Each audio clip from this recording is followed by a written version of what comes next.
Carl Jung once wrote, "What you resist not only persists, but will grow in size." And perhaps nowhere is this more hauntingly true than in the strange ache of being wanted by someone who never reaches out.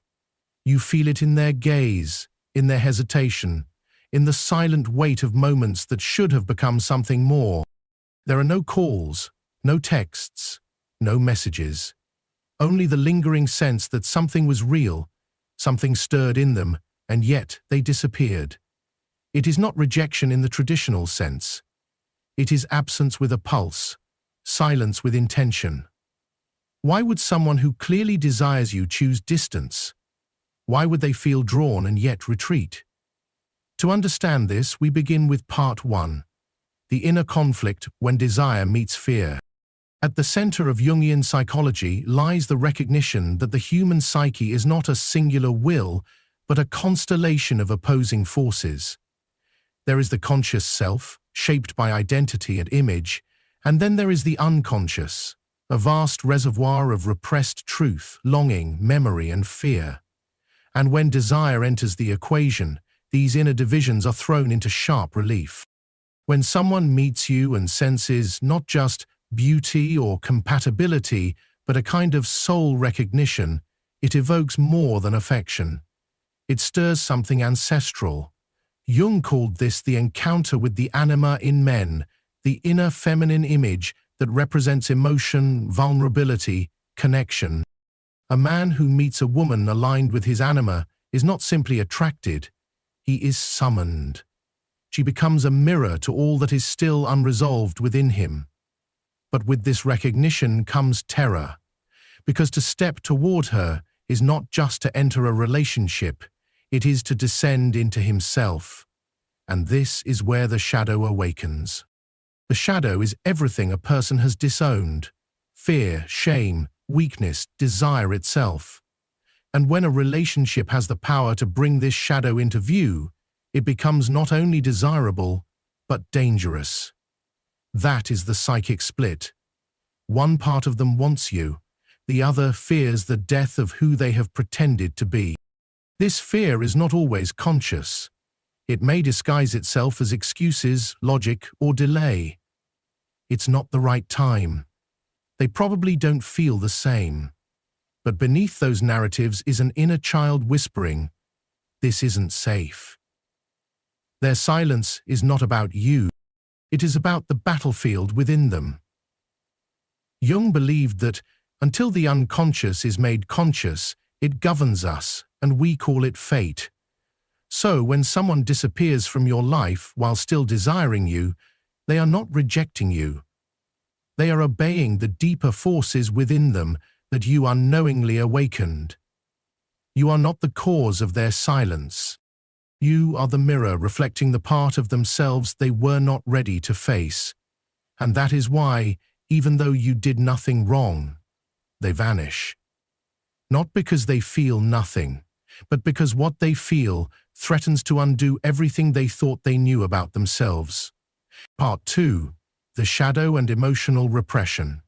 To understand why someone who deeply desires you might simultaneously avoid you, we must descend into the realm Carl Jung called the shadow, the hidden underworld of the psyche, where all that is denied, disowned, or deemed unacceptable is banished.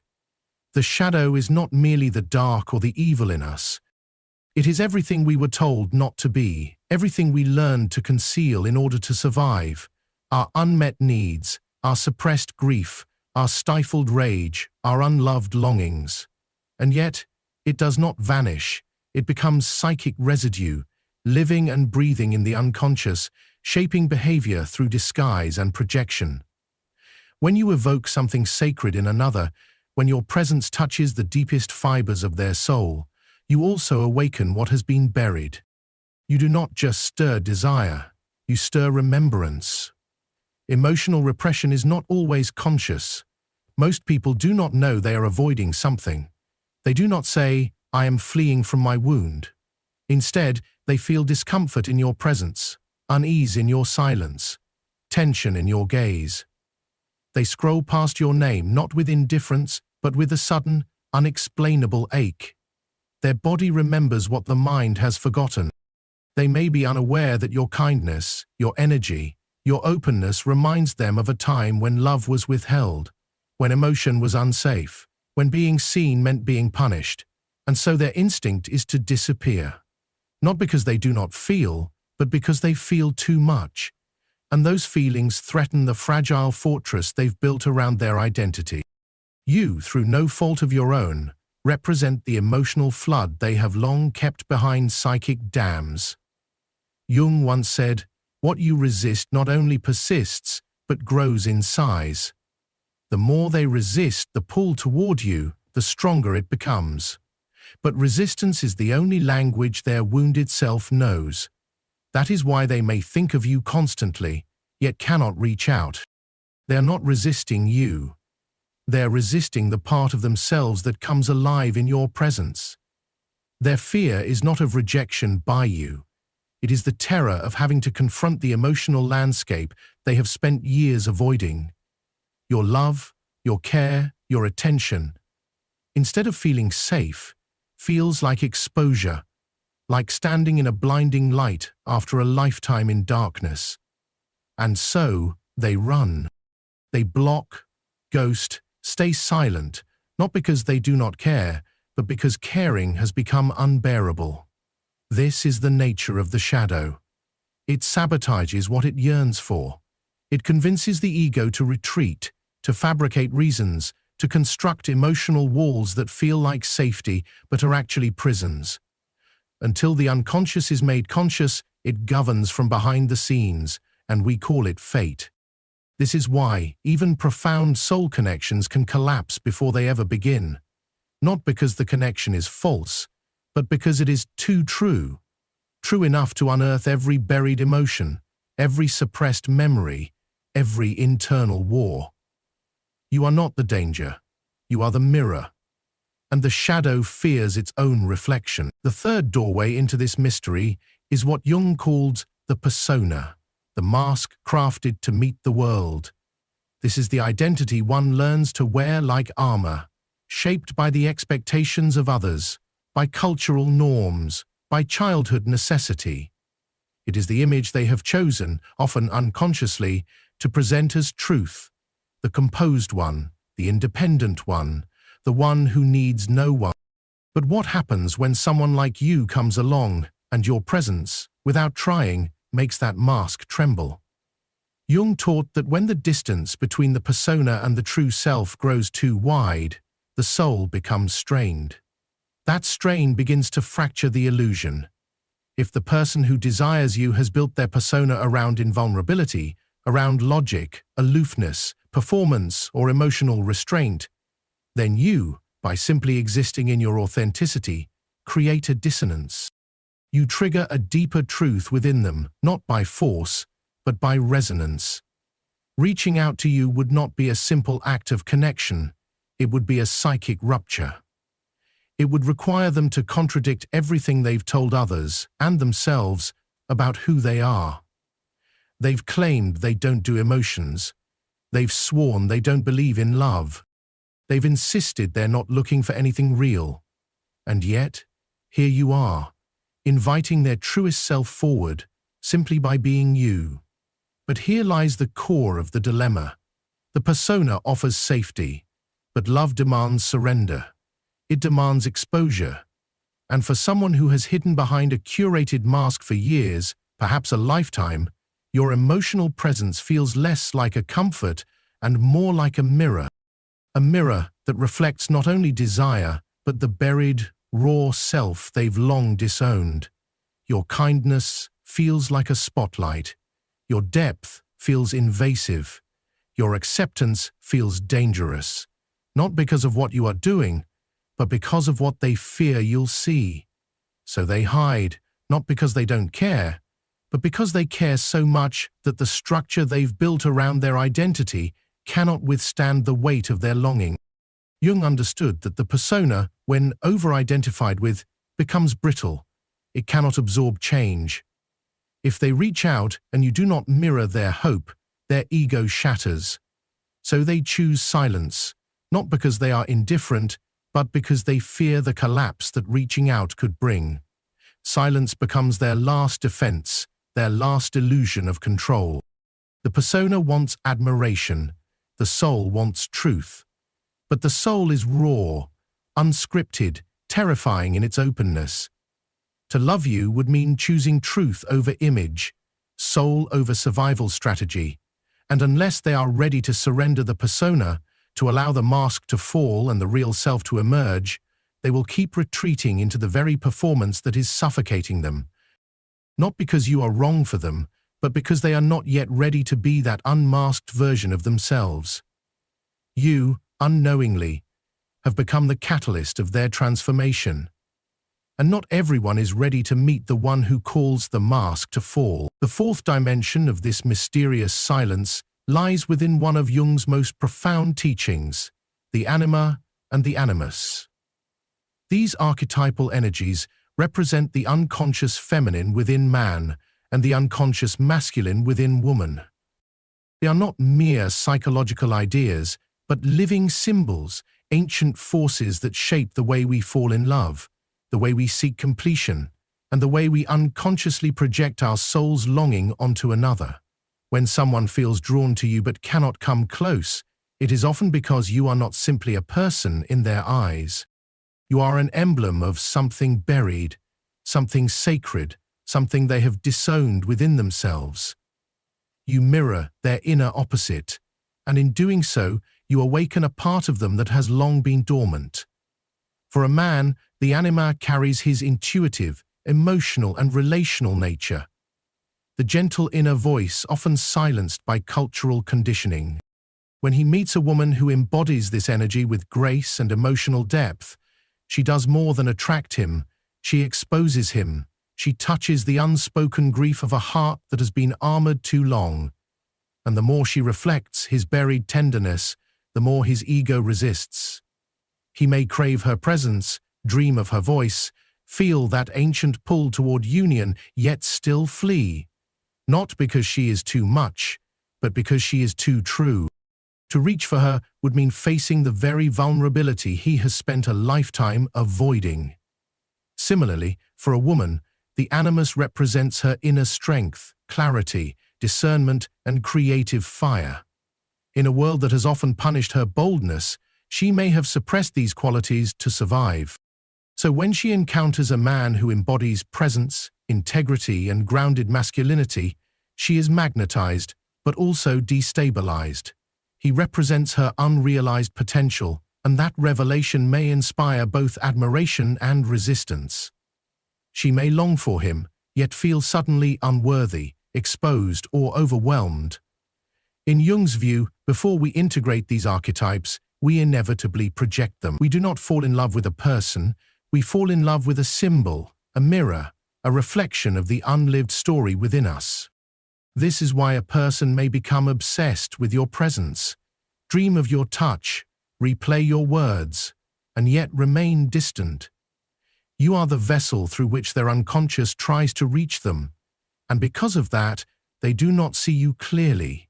They see an ideal, a memory, a myth. Jung called this soul recognition, the feeling of deep familiarity that stirs when we meet someone who mirrors our own psyche. But recognition is not readiness. A person can know, on some deep, inexplicable level, that your presence is significant, and still lack the emotional strength to engage. Because to truly reach for you would require not only courage, but the collapse of who they have been. To love you would mean letting go of defense mechanisms, rewriting old narratives, confronting the shadow within. And this is the paradox.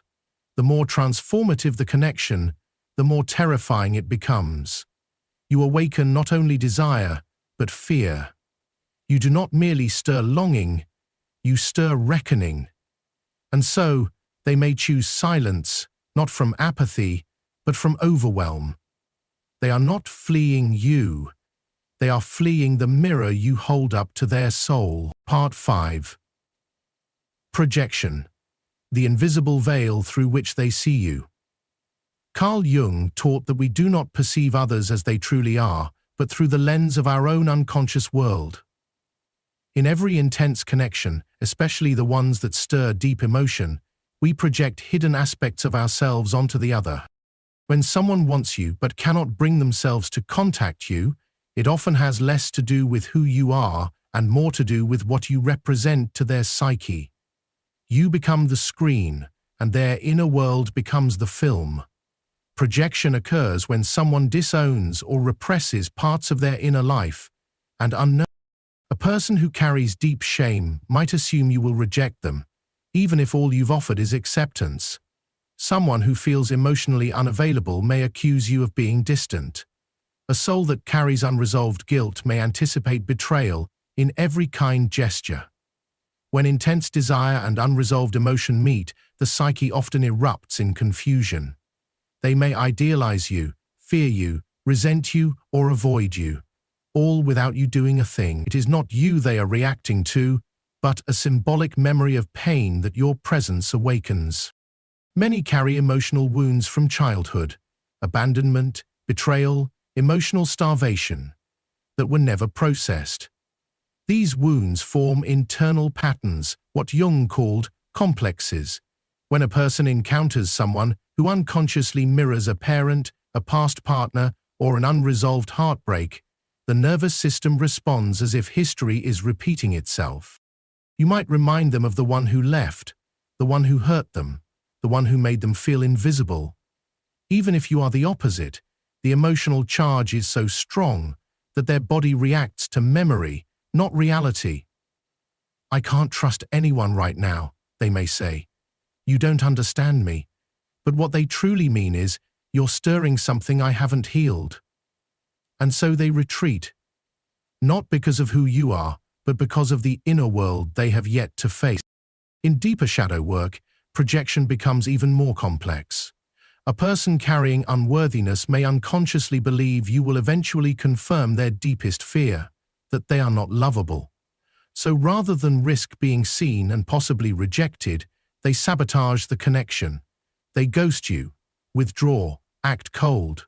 But the truth is they feel seen in a way they are not ready to accept.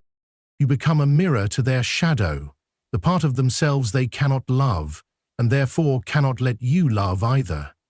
This fear manifests in a cruel paradox. They push away the one person who represents the healing they crave.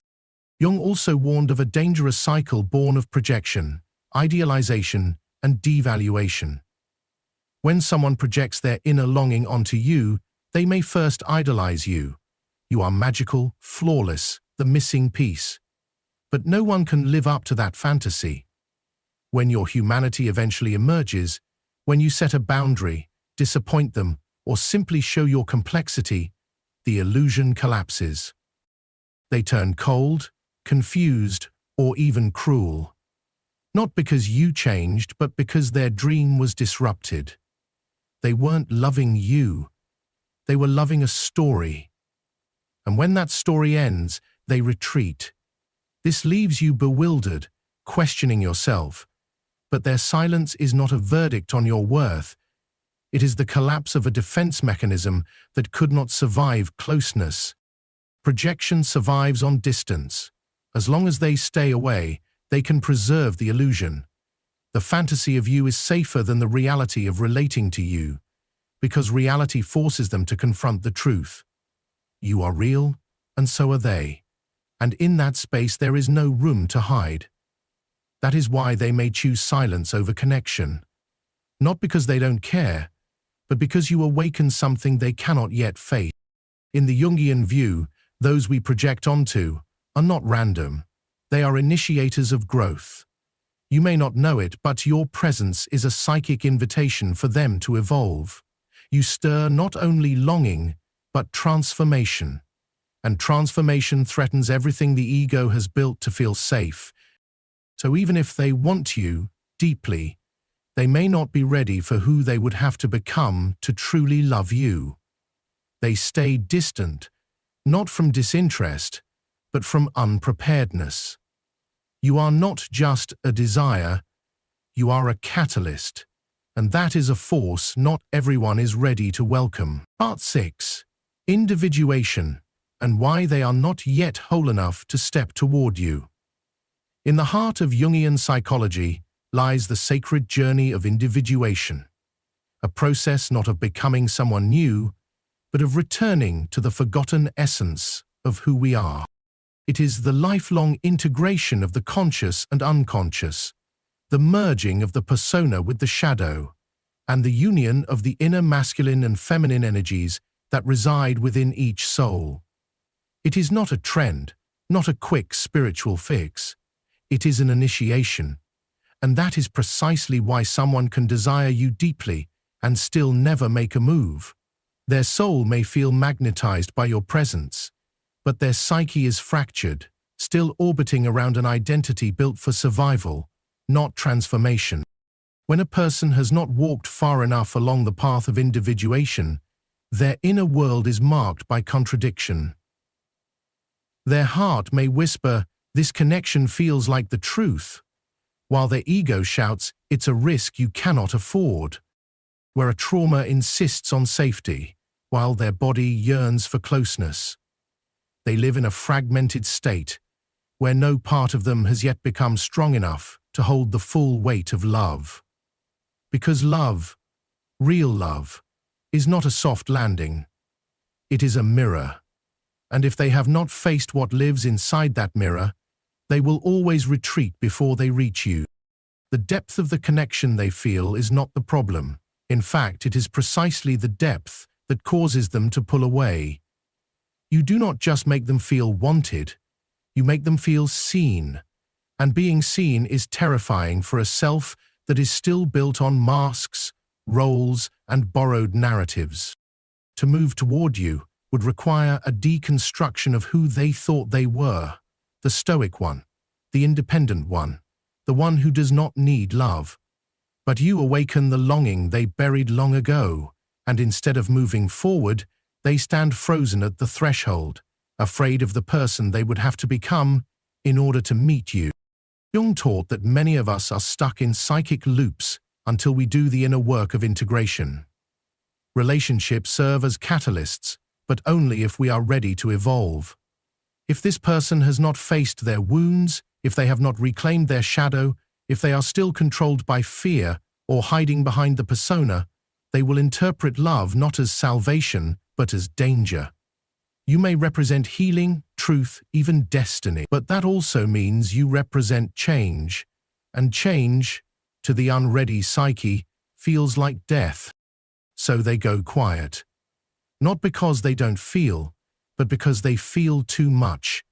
Not because they are indifferent, but because your presence asks them to be real. And if they are not yet whole, they will fear being dismantled. You are not being avoided. You are being met with the limits of where they are in their inner journey. You are a mirror of who they could become.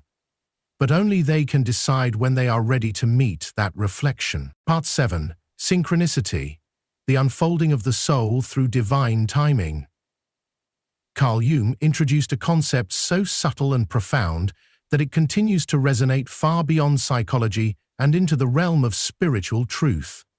Synchronicity. It is the mysterious intersection between inner experience and outer reality, where meaningful coincidences are not mere chance, but reflections of deeper forces guiding the unfolding of the soul. Synchronicity reveals itself when we meet someone whose presence feels destined, yet the circumstances seem misaligned. When someone longs for you, feels a powerful connection to you, and still does not reach out, we are not always witnessing avoidance. Sometimes, we are witnessing the sacred pause of timing that belongs not to the ego, but to the soul. We live in a culture that idolizes control. We are taught that love is something to be managed, pursued, and conquered. Text them, fix it, force closure. But in Jung's world, these are strategies of the ego. The soul has its own clock, one that cannot be rushed. When two people are drawn together through deep psychological resonance, it often activates archetypal energy. That energy is not casual. It does not bend to human expectations. It carries the weight of transformation. and transformation is not always immediate. So when someone desires you and still disappears, it may be that they are not yet aligned with what the connection demands. Their silence may be their soul's way of saying, "I am not ready to meet you on the level you deserve." Jung taught that what is meant to transform us often first terrifies us. A connection charged with synchronicity will stir the unconscious. It will summon buried truths, initiate inner questioning, and expose the limitations of the current self. That exposure is not always tolerable. So rather than move toward you and risk shattering the identity they've known, they wait. Or they vanish. But this absence is not proof that the connection lacks meaning. It is proof that the connection is too meaningful to be taken lightly. You may feel it too, that strange ache, the sense that this person changed something inside you, even in their absence. That is the sign of a soul encounter. We often confuse delay with denial, but in Jung's framework, what is real cannot be lost, only postponed, until both people are ready to hold it with reverence. If the person who stirred your soul is not reaching out, it does not always mean rejection. It may mean the unconscious is still digesting. They may be in the quiet chaos of inner reorganization. The psyche, after awakening, needs time to catch up with what the soul already knows. You might find yourself receiving signs, dreams, synchronicities, reminders of them when you least expect it. These are not coincidences. Jung would call them messages from the unconscious, whispering that the connection is still alive, just not ready. And perhaps neither are you. Perhaps the space between you is not a punishment, but preparation. It's a sacred waiting room where both your futures are still being shaped. If the bond is true, it does not require chasing. It only asks that you become who you were meant to be. Let the silence refine you. Let the pause strengthen you. Because when the time is right, no force will be able to hold it back. Part 8. Healing without closure, loving without contact. There is a quiet ache that lingers when someone you feel deeply for stays silent. A presence that awakened something sacred in you has now become an absence that won't leave. And you ask yourself, what do I do with all this? With the understanding of the shadow, of projection, of timing, of the soul's resistance to love, Carl Jung would gently turn the question inward. Not what do I do about them, but what is this teaching me about myself? This connection, unfinished as it may be, did not enter your life by accident. It cracked something open. And now, what you do with that fracture becomes the beginning of your own individuation. You are not here to chase someone into their becoming. You are here to become. The silence is not here to punish you. It is here to initiate you. It holds a mirror to the parts of you that still feel invisible, unchosen, afraid to be alone. And Jung would say, this is where the gold lies buried. Beneath the longing is a door to your unconscious. Their absence reactivates old wounds, of abandonment, of rejection, of needing permission to be loved. But you do not need to keep opening that wound just to feel close to them. You are not required to suffer to keep the memory sacred. Let the ache teach you. Let it draw your attention inward, not as a retreat, but as a reclamation. The pain of unfulfilled desire is a teacher, not a trap. Jung believed that healing was not dependent on closure from another, but on the integration of meaning within the self. So ask, what did this experience stir in me? What was revealed? What longing, what fear, what story about myself did it reawaken? And as you hold those questions in your heart, do not rush to answer them. Let them unfold. Let the grief arrive. Let the anger rise and fall. Let the sadness be sacred. This is not a weakness. This is the descent into your own truth. And on the other side of that descent is freedom. To love without possession is the highest form of love. You can honor the connection without needing it to complete. You can bless the person in your heart, not because you expect them to return, but because their presence helped reveal the deeper layers of your soul.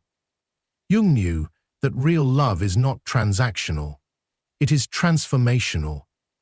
It exists to awaken you, not to rescue you. And when someone stirs the waters of your unconscious, even through their absence, they have played a role in your rebirth. Letting go is not forgetting. It is remembering who you are when no one else is choosing you. It is choosing yourself with the same passion, loyalty, and reverence you once offered them. It is no longer making your worth dependent on their recognition. Their silence was never about your inadequacy. It was about their unreadiness, and your healing does not have to wait for their return. If they do come back, you will not meet them as the version of you that longed.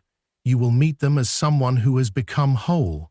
And if they never return, you will not be left empty, because the gift they gave you was not in their presence, but in what their absence revealed. This is your individuation. This is the moment you stop asking for permission to be seen and start seeing yourself clearly. You are not here to be chosen. You are here to choose.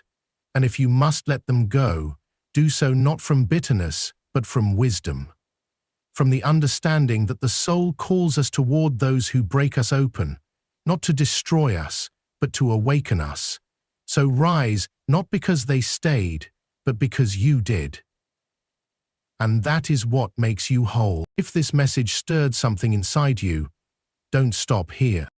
The next video will take you even deeper into the journey of healing, growth, and self-discovery. It might just be the breakthrough your soul has been waiting for. Tap into it now. Hit subscribe, turn on notifications, and join a community committed to truth, transformation, and real inner change. You're not alone on this path. I'll meet you in the next video, where we continue becoming who we were always meant to be.